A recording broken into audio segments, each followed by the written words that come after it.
حضرت ابن الجوزی رحمۃ اللہ علیہ فرماتے ہیں کہ ایک درویش تھے، حضرت ابو ہاشم ان کا نام تھا۔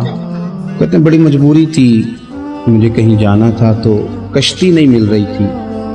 اچانک ایک کشتی گزرنے لگی تو میں بھی سوار ہونے لگا تو ملاح نے مجھ سے کہا کہ یہ ایک صاحب بیٹھے ہیں، بڑے امیر ہیں، ساتھ ان کی کنیز ہے، انہوں نے مجھ سے بک کر لی ہے، ساری کی ساری کی عقیدہ سی سالم کرا لیا ٹانگا، وہ ساری کی ساری بک کر لی ہے تو میں تو کسی کو نہیں بٹھا سکتا۔ تو وہ جو صاحب بیٹھے تھے بڑے سیٹھ آدمی تھے، کہنے لگے میاں آپ کسی اور کشتی میں، اور جو ان کی کنیز تھی نا وہ کہنے لگی چہرے سے کوئی نیک آدمی لگتا ہے، چلو اتنی سواریوں کی جگہ ہے، کسی کونے کھدرے میں بیٹھ جائے گا، ہمارا کیا جائے گا۔ کہا اچھا چلو آ جاؤ۔ کہتے میں کونے میں بیٹھ گیا، تھوڑا رستہ آگے گیا، انہوں نے کھانے کا سامان نکالا، مجھے بھی کھلایا، لیکن کھاتے کھاتے میری نظر پڑی تو اس میں تو شراب کے برتن بھی تھے معاذ اللہ۔ پھر اس شخص نے کھانا کھانے کے بعد اس کنیز سے کہا کہ مجھے معاذ اللہ گانا سناؤ۔ وہ گانے گانے لگی، یہ میری طرف متوجہ ہونے لگا، مجھے کہنے لگا سنو، میں نے کہا میں یہ نہیں سنتا۔ پھر میری طرف شراب بڑھائی، میں نے کہا میں نہیں پیتا، تو کہنے لگا تو کیا سنتا ہے، تو کیا سنتا ہے، تو کہنے لگے میں سناؤں کیا سنتا ہوں۔ کہا سنائیے، فرماتے میں نے قرآن پاک پڑھنا شروع کر دیا۔ کچھ لوگ، میں آپ کو یقین سے کہتا ہوں، کچھ لوگ ایسے ہیں جن کی زندگی دور گزر گئی ہے مسجد سے، انہیں کو بندہ چاہیے جو تھوڑا سا جا کے پیغام حق سنائے۔ یعنی ان کو پتہ ہی نہیں ہے کہ دین میٹھا کتنا ہے، حسین کتنا ہے، قرآن میں چاشنی کتنی ہے، سرکار کی تعریف کا، نعت خوانی کا رنگ کتنا شاندار ہے۔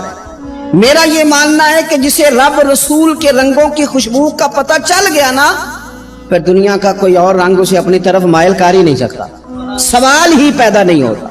کچھ لوگوں نے سنگا نہیں ہے، آئے نہیں ہیں، قریب نہیں آئے۔ شیخ ابو ہاشم کہتے ہیں مجھے کہنے لگا سناؤ نا، امیر آدمی تھا، کبھی اس طرف گیا ہی نہیں تھا، ڈھیروں لوگ ہیں جو نہیں مسجد جاتے۔ الہاکم التکاثر حتی زرتم المقابر، اللہ فرماتے ہیں کہ تمہیں دولت کی ہرس نے اتنا عجیب الجھا دیا کہ قبروں تک پہنچ گئے تھے۔ بہت سارے لوگ ہیں قبر میں چلے جاتے ہیں، مسجد میں نہیں آتے۔ تو کہتے ہیں میں نے اسے چند آیتیں سنائیں، اس کی تو کیفیت ہی بدل گئی۔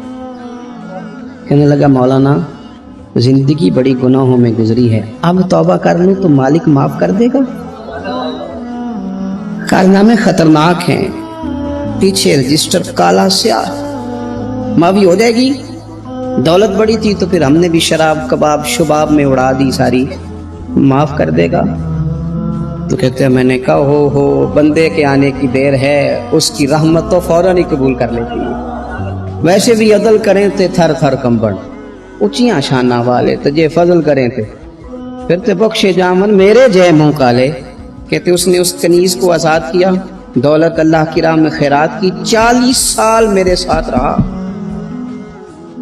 پھر میں نے اس کی زبان سے سوائے خیر کے جملہ نہیں سنا۔ ایک ہی بات کرتا تھا، کہتا تھا شیخ کاش آپ مجھے تھوڑا پہلے مل جاتے، زندگی سے یہ گلہ ہے کہ تو ذرا دیر سے ملا ہے، پہلے مل جاتے نا تو شاید میری زندگی کچھ اور دن بن جاتے، تھوڑی دیر اللہ والے کی صحبت۔ آپ فرماتے ہیں پھر وہ 40 سال کے بعد میرے سامنے انتقال ہوا، میں نے ہی دفن کیا، میں نے ہی قبر میں اتارا، جنازے کا اہتمام بھی میں نے ہی کیا۔ میرا یار تھا، دل لگ گیا تھا، پیار ہو گیا، میں پریشان رہتا۔ ایک دن خواب میں مل کے مجھے کہنے لگا فکر نہ کر، میں نے اپنے رب کو بڑا ہی مہربان پایا ہے، میں نے اسے بڑا کریم پایا ہے، معاف کرنے والا پایا ہے، درگزر کرنے والا پایا ہے، اس نے فضل فرما دیا، میرے گناہوں پر اس کے عفو و درگزر کا قلم چل گیا ہے، اور میرے حق میں جو فیصلہ آیا ہے وہ رحمت والا ہی آیا ہے۔ جو لوگ کہتے ہیں نا میرا دل نہیں بدلتا، جو لوگ کہتے ہیں میری کیفیت نہیں بدلتی، ذوق نہیں آتا، تو یہ حدیث بتاتی ہے کہ ذوق بھی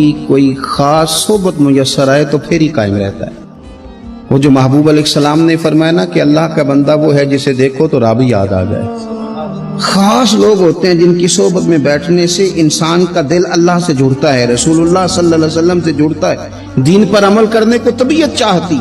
ایسے لوگوں کی صحبت کتنی مفید ہے وہ ہمیں اس حدیث سے عکس کرنا ہے۔ حضرت حنظلہ رضی اللہ تعالیٰ عنہ اور مرکز وفا اور اس امت کے ادب اور عشق میں استاد حضرت ابو بکر صدیق رضی اللہ تعالیٰ عنہ، یہ دونوں حضور کی بارگاہ میں گئے، انداز کا اختیار کیا، کہنے لگے یا رسول اللہ صلی اللہ علیہ وسلم ہمارے دل کی تو کیفیات دو قسم کی ہیں۔